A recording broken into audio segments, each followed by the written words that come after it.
Hello, I'd like to learn about the adoption process, please. Excuse me. Are you lost? We're not handing out charity today. I smiled politely. No, ma'am. I'm here to adopt a child.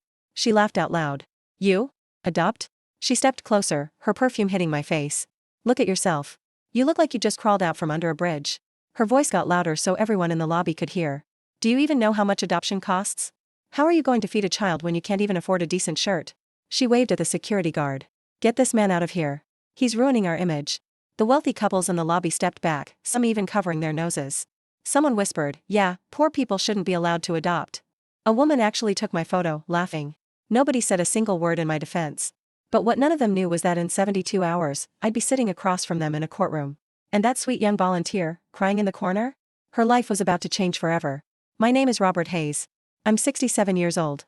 That afternoon, I wore my oldest sweater. The collar was stretched out, and it smelled a bit like mold. My khakis were faded with torn hems, and I wore cracked leather shoes I hadn't polished in months. My gray hair was messy, my beard unshaved. I carried an old cloth bag with some papers inside. To everyone there, I looked like a homeless man who had wandered in by mistake. What they didn't know. I'm Judge Robert Hayes. For 28 years, I have signed every single legal adoption in this county. My wife passed away 3 years ago, and we never had children of our own. Through my private foundation, I've quietly funded college for over 200 orphans. That day, I dressed this way on purpose. I wanted to see if this agency, which I had supported for years, still treated everyone with dignity, whether they were rich or poor. I actually wanted to adopt, to fill the emptiness in my life. Instead, I found cruelty. Victoria, the director, wouldn't stop. Security, now. The rich couples whispered and pointed, pulling their own kids away. My chest ached. This place was supposed to be about love, not money. Then, I heard a soft sob. A young volunteer, Emma, barely 24, walked over with a bottle of water. Sir, I'm so sorry. This isn't right. Victoria spun around.